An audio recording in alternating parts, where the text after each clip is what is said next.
नमस्कार साथियों, कैसे हो आप सब। तो अपने चल रहा था राजस्थान का इतिहास और हम पढ़ रहे थे मेवाड़ का इतिहास। और मेवाड़ के इतिहास के अंदर हम पढ़ चुके थे, अपने अमर सिंह द्वितीय के बारे में पढ़ चुके थे। देवारी समझौता था वो हमने पढ़ लिया था, कैसे सवाई जय सिंह और जो अपने अजीत सिंह थे उनको वापस कैसे शासक बनाया गया। अमर सिंह द्वितीय की जो पुत्री चंद्र कंवर है उसकी शादी सवाई जय सिंह से की गई। और लास्ट में हमने क्लास के अंत में हमने चर्चा की थी कि जो जगत सिंह द्वितीय है उनके बारे में हमने थोड़ा सा जिक्र किया था। क्या किया था कि जगत सिंह द्वितीय जब महाराणा बनते हैं मेवाड़ के, तो उनके टाइम के अंदर एक हुरडा नामक जगह होती है भीलवाड़ा के अंदर, वहां पर एक सम्मेलन होता है। और वो सम्मेलन किन के विरुद्ध होता है? वो होता है मराठों के विरुद्ध। अपने को पता है कि मराठा शक्ति का उदय होने लगा था राजस्थान के अंदर, तो उनसे छुटकारे के लिए जो जगत सिंह द्वितीय है मेवाड़ के महाराणा थे, उन्होंने एक हुरडा नामक जगह पर एक सम्मेलन बुलाया और वहां पर जितने भी राजस्थान के जो शासक थे उनको इकट्ठा करना था या एकजुट होकर के मराठों का विरोध करना था। तो ठीक है, इसके लिए हर जगह से, हर रियासत से राजा गए। अपने मैन देखें तो जोधपुर जैसे मारवाड़ है, मारवाड़ से जो मारवाड़ के तत्कालीन जो अपने राजा थे अभय सिंह जी वो गए। और जो बीकानेर से हैं जोरावर सिंह जी गए। और जो जयपुर से अपने को पता है सवाई जय सिंह जी। और मेवाड़ के कौन? अपने महाराणा जगत सिंह द्वितीय। तो हुरडा नामक जगह पर हुरडा सम्मेलन बुलाया गया और उसकी अध्यक्षता किसने की? जगत सिंह द्वितीय ने की। ठीक है, और ये हुआ था 1734 ईस्वी को। कब हुआ? 1734। तो जगत सिंह के बारे में मोटी मोटी बात सिर्फ इतनी ही है और यही हमें याद रखनी है। और ये सम्मेलन किसके विरुद्ध था? मराठों के विरुद्ध, बस इतना ही। और ये सम्मेलन सक्सेस नहीं हो पाया, ये सफल ना हो पाया, क्योंकि आपसी राजाओं के बीच बहुत ही मनमुटाव थे। वो एक दूसरे के साथ मिलकर के युद्ध नहीं कर सकते थे, इसलिए ये सफल नहीं हो पाया। तो आज हम जिस शासक के बारे में पढ़ेंगे, जिसके बारे में हम चर्चा करेंगे, और आज हम जो मेवाड़ के इतिहास का जो लास्ट शासक है, अंतिम शासक है, मतलब वैसे तो आगे बढ़ेंगे लेकिन जो अपने को स्वतंत्रता मतलब पहले जो अंग्रेज आए हैं, अंग्रेजों से पहले पहले जो शासक थे उससे अपने को यहीं तक पढ़ना है। और आज वाला जो शासक होगा वो अंग्रेजों के साथ संधि कर लेगा, यानी कि उसकी अधीनता स्वीकार कर लेगा। तो देखो आज हम पढ़ेंगे महाराणा भीम सिंह के बारे में। किनके बारे में? महाराणा भीम सिंह के बारे में। तो देखो महाराणा भीम सिंह के बारे में मोटी मोटी सी हमें दो बातें याद रखनी है। कौन कौन सी? एक तो याद रखना है कृष्णा कुमारी विवाद, कृष्णा कुमारी विवाद। और दूसरा पॉइंट है अंग्रेजों के साथ संधि। ठीक है, अंग्रेजों के साथ संधि, ये दो चीजें ही हमें इसके बारे में याद रखनी है। तो देखो कृष्णा कुमारी विवाद, पहले इसके बारे में थोड़ी सी चर्चा कर लें कि कृष्णा कुमारी विवाद क्या था। तो देखो कृष्णा कुमारी विवाद में अपने को जो तीन रियासतें थी, खास खास जो मोटी मोटी रियासतें थी, उनके बारे में पढ़ना है। एक तो मेवाड़, मेवाड़ के अंदर राजवंश कौन सा? गुहिल। और गुहिल में आपने को पता है कौन सा? सिसोदिया। ठीक है, सिसोदिया थे। फिर एक और पढ़ना है आमेरवाड़ा। ठीक है, आमेर रियासत, और इसके अंदर शासक कौन? कछवा, ये लोग कछवा। और एक अपने को पढ़ना है मारवाड़। ठीक है, कौन सा पढ़ना है? मारवाड़। और मारवाड़ में कौन? राठौड़। कौन? राठौड़। तो ये तीन रियासतें पढ़नी है और इनसे संबंधित ही है ये कृष्णा कुमारी विवाद। और क्या है ये कृष्णा कुमारी विवाद, इसके बारे में हम थोड़ा सा चर्चा करें। ठीक है, तो मेवाड़ का शासक कौन? भीम सिंह, महाराणा भीम सिंह। और इधर जो मारवाड़ का शासक वो भी भीम सिंह। ठीक है, उसका भी नाम क्या? भीम सिंह। अब ये राठौड़ हो गया, भीम सिंह राठौड़, और ये हो गया महाराणा यानी राणा भीम सिंह। ठीक है, आमेर का शासक कौन? जगत सिंह, जगत सिंह द्वितीय, जगत सिंह द्वितीय।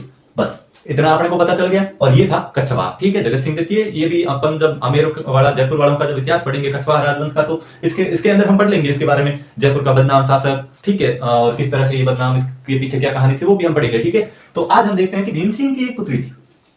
भीम सिंह की पुत्री नाम था कृष्णा कुमारी। ठीक है, क्या नाम? कृष्णा कुमारी। इस कृष्णा कुमारी की सगाई फिक्स की भीम सिंह के साथ। किसके साथ फिक्स की? भीम सिंह के साथ। भीम सिंह कौन? राठौड़। भीम सिंह कौन? राठौड़, मारवाड़ का शासक। लेकिन कुछ टाइम बाद क्या हुआ कि सगाई को थोड़ा ही वक्त हुआ था और विवाह से पहले ही जो भीम सिंह है उसकी डेथ हो जाती है, यानी कि ये तो प्यारा हो जाता है। ठीक है, तो फिर ये बेचारे भीम सिंह जी, जो राणा भीम सिंह जी मेवाड़ वाले हैं, वो सोचते हैं कि भाई साहब वो तो चला गया, अब पीछे क्या करना है। तो ये अपनी जो कृष्णा कुमारी है, राजकुमारी थी, इसकी जो सेकंड सगाई है यानी दूसरी एंगेजमेंट है, वो जगत सिंह द्वितीय के साथ कर देते हैं। कौन? आमेर के राजा। ठीक है, या फिर जगत सिंह द्वितीय अपने कछवा, इसके साथ दूसरी इसकी सगाई की जाती है। अब यहां पर भीम सिंह के बाद जो शासक बना इसका भाई मान सिंह।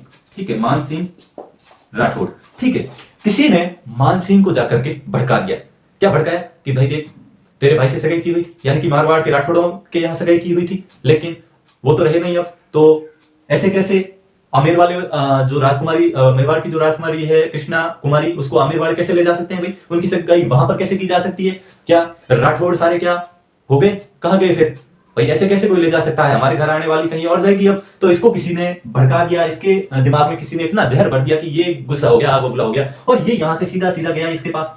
भीम सिंह करते हैं, और वहां पर संयोगवश कृष्णा कुमारी भी होती है, ऊपर देख रही होती है कि ये कौन आ रहा है भाई, कहां से आ रहा है। तो वहां पर मान सिंह जी जाते हैं और देखते हैं और बोलते हैं कि मेरे वजूद में काश तू उतर जाए, मेरे वजूद में काश तू उतर जाए, मैं देखूं आईना और उसमें तू नजर आए, तू सामने हो और ये वक्त ठहर जाए, और तुझे देखते हुए ही ये जिंदगी गुजर जाए। ऐसा बोलते हैं। और भीम सिंह जी कहते हैं कि अरे साहब क्या बात है, आजकल शेर व शायरी वगैरह ये क्या सिस्टम चल रहा है। तो मान सिंह जी कहते हैं कि भीम सिंह जी धोखा किया आपने, हैं भाई, ऐसा सोचा नहीं था कि आप तो ऐसा करोगे। भाई कृष्णा कुमारी की सगाई अपने यहाँ हो रखी थी अपने मारवाड़ के अंदर, आप ऐसा कैसे कर सकते हो, हैं भाई। चलो भीम सिंह जी नहीं है, हम बैठे हैं ना, है भाई, और बहुत है राठौड़ मारवाड़ के अंदर, आप ऐसे कैसे सगाई उसकी आमेर में कर सकते हो। तो भीम सिंह जी कहते हैं कि देखो शायर साहब, शायरियां वगैरह अपने खाने रखो, देखते हुए जिंदगी गुजारनी है तो अगले जन्म रे मैंने रिजर्वेशन करा दो, बाकी इन जन्म में तो सा सगाई ईरी जगत सिंह दित्य रे साथ कर चुकिया हां, और बाकी थोड़ी मर्जी थे कई तरीके हूं वो निपटोला, और जगत सिंह जी हूं अगर थोड़े बात बनती हुए तो जाओ वो कहवे तो भाई आगे मैं कहीं कर सकूं, बाकी मेरे हाथ में अब की नहीं है। तो ये मान सिंह जी जगत सिंह को संदेश भेजते हैं व्हाट्सएप के ऊपर कि जगत सिंह जी भाई ये गलत बात है, आपने गलत बात की है ये, हाँ भाई मारवाड़ में आने वाली लड़की को या राजकुमारी को आप ऐसे कैसे बीच में ही हाथ डाल सकते हो, हैं ये भी अच्छा गुस्सा वाली बात थोड़ी है, ये तो आपने गलती की है। तो जगत सिंह और मान सिंह के बीच एक युद्ध होता है, बहुत ही प्रसिद्ध युद्ध, गिंगोली का युद्ध। किसका? गिंगोली का युद्ध। और ये होता है 1807 ईस्वी को। कहां पर? परबतसर। परबतसर नागौर के अंदर एक जगह है परबतसर, वहां पर ये युद्ध होता है। और किन किन के मध्य? मान सिंह राठौड़ और जगत सिंह द्वितीय जो अमेर का शासक है उनके मध्य युद्ध होता है। और इसमें जगत सिंह द्वितीय है वो जीत जाते हैं और मान सिंह की सेना है वो हार जाती है। ठीक है, कब? 1807 के अंदर गिंगोली का युद्ध, या हम इसे परबतसर का युद्ध भी कहते हैं। ठीक है, तो फिर क्या होता है कि इनके बीच में ये जो मनमुटाव है वो और बढ़ते जाते हैं, मारवाड़ और आमेर के जो संबंध है वो खत्म हो, मतलब वैसे बिगड़ने शुरू हो जाते हैं। तो एक भाई और एंट्री करता है बीच में, कौन? टोंक का एक अमीर खां पिंडारी। अमीर खां पिंडारी, इस अमीर खां पिंडारी को मान सिंह ने पटाया।